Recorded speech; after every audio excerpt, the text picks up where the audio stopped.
Hey, good morning. How y'all doing? It's Well Red Beard. Damn fine day. Beautiful day. Damn fine day to talk about a book. It's Friday, and we are here for Beard on King. I think this is episode 38. I think. I just looked, but I already forgot. And we're going to talk about the Tommyknockers. This was a reread for me. This is the first Stephen King book that I ever read way back in the day, 14 years old, something like that. And I mean, I was somewhat of a reader, as a youth. I mean, I remember Book It, and I remember going to the library over the summers and getting fat stacks of books, and that being very, very exciting for me. But somewhere in my young teen years, I think I got away from it, and a kid in my homeroom walked in with the paperback, you know, good size, thick paperback of this. I mean, remember the green on the cover, and I kind of piqued my interest. And I also had a teacher that particular year that you had to read at the beginning of every class. You could read whatever you wanted to, but you had to read for like the first 15 minutes of class, like every single day. And so I picked this book up and read it, and um I mean, I liked it a lot more back then for sure, but again, it's my introduction into Stephen King, into horror, and I just remember the overwhelming excitement going into the public library and seeing how many books the guy already had out. Yeah, so nostalgia, but yeah, just it's definitely one of the books that set me on this path, I guess. Reread, it's all right. I mean, even Stephen King doesn't like this book. He will say that there's a good book in there somewhere, but he just missed it, and he hates it because like it's one of, I guess, it's one of the books that he really kind of considers to be one of his, I guess, cocaine fueled um, pieces of work. So he doesn't really even like this book. For me, I mean, again, I'm middle of the road. 3 stars. It was all right. I mean, it's kind of weird the way it's told because like you open up and you get like a chunk of stuff going on with um one of your main characters, and then you break away, you get a chunk of stuff going on with the guy that's actually going to be your main character, and then they come together and you get a chunk there. And then again, this is another one of those ones where there's something going on, and I'll tell you what that something is, but that affects the whole town. And so you get good sized chunks of what's going on with all these other people, and some of them matter and some of them don't. I mean, some of them are just stories to kind of, I guess, exclamate, oh, shit in this town is going crazy. But you spend a lot of time really before you kind of come back to the main people, I guess. Um, so again, the book's about a writer, Bobby Anderson. She finds something in the woods. She kind of trips over something. It's like a piece of metal jutting out of the forest floor, and she touches it and there's an odd vibration, and basically she kind of starts to unearth this thing. um Gardner, the main character of the book, what's his first name? I'm drawing a blank. He goes by Guard in the book, but let me see if it tells me here. It does not tell me in the. That's odd. It should tell me. Like everything in here is about Bobby. Bobby. Bobby. Um. Anyway, Guard, who's kind of Jim Gardner. There we go. Who's kind of our main character. You know, comes and helps her and whatnot. And again, the more this thing's unearthed, the more it affects Bobby. I mean, changing her physically, but also um, technical ability wise, like these people all over the town, but Bobby especially early on are creating these odd inventions and gadgets and taking D cell batteries and random chipboards from machinery and turning things into these inventions to do things. So by the time Gardner gets there, there's all this weird shit already going on. Like she's like souped up her tractor or whatever it is. Her called it something.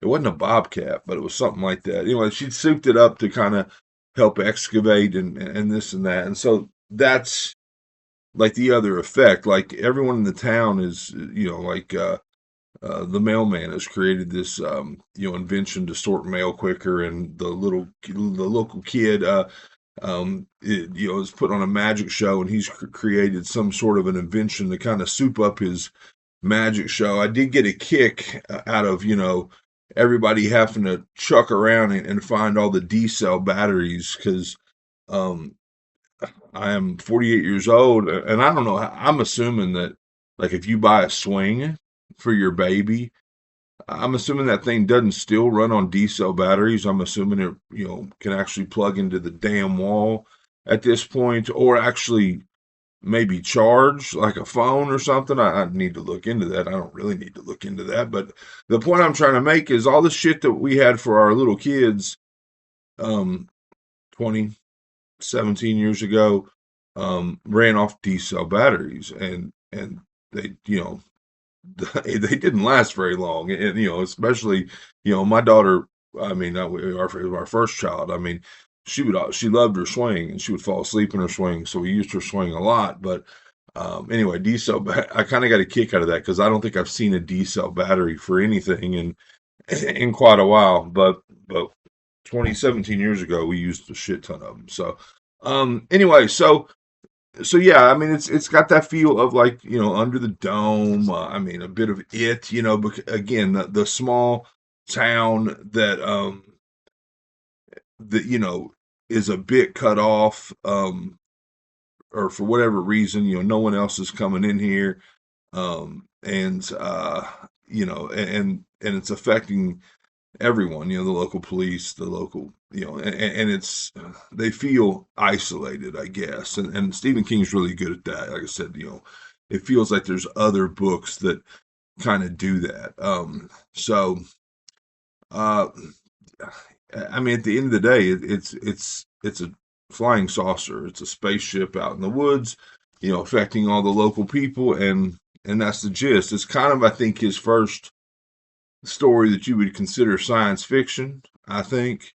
I mean, I don't know. I mean, I feel like he's always kind of written like horrific science fiction. I mean, like Carrie was, about telepathy and whatnot. I mean, the results were horrifying, but and that was the first book. And anyway, so it's about a flying saucer, and eventually they dig down deeper. And I think I've already said this, but Gardner, can kind of hold off the effects of this thing because he's got a metal plate in his head, and that's the gist. I mean, it gets to a point where it's the town against him. It gets to the point where Bobby is a shell of her former self.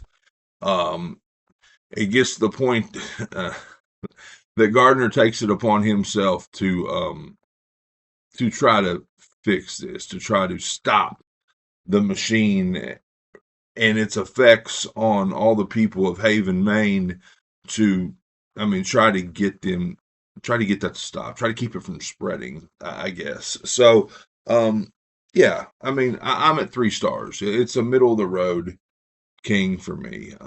So, ties to other works. Haven is a part of Stephen King's, fictional Maine world. I mean, Derry exists, it's up the road. Ludlow, Maine, which is used in a bunch of other stories. Insomnia, for one, is part of this world. But there are little ties to it. To I kind of looked at this. I think there's a bit of talk about the grounds in a particular place being just being not good, and it was a loose tie to Pet Cemetery. Anyway, it's got little minor ties to other Stephen King works. I'm trying to think if there was anything else. So and there was like a TV show put out back in the '90s. One thing I'll mention is that, and again, I was a young, impressionable kid, but I mean, there is an affair that happens between the the male woman and the police woman's husband.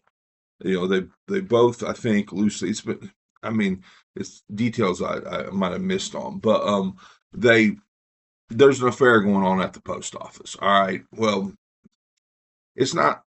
It wasn't really a big focus, and in the show, Tracy Lords, I'll look her up anyway. She played that male woman, and I seem to remember her role being a bit bigger, a bit more. I don't know. I seem to remember, and maybe again, this is just the mind of a young teenage kid, but I seem to remember there being some steaminess to the show that maybe didn't translate into the book, but maybe it did. Maybe it's just, it's a 600 or 558 page book, and maybe it just didn't translate to me now, that I'm older. But it felt like that. I mean, I don't know, like the show, like I said, it felt like there was a steamy level to it that maybe didn't exist in the book. Did y'all hear that? The robot vacuum Asimov is just kicked off. Anyway, that's it. 3 stars. I mean, I'm glad I went back. I mean, yeah, and that's what I'm trying to do. I'm trying to go back and revisit all these King books that I read 30 years ago, and kind of be able to see if they still hold up, see what I think about them now. So the Tommyknockers, Stephen King, 3 stars. Small Red Beard. Hope you enjoyed it, and I hope you're enjoying all your books, all of them, as much as I am. If not, you're reading the wrong damn books.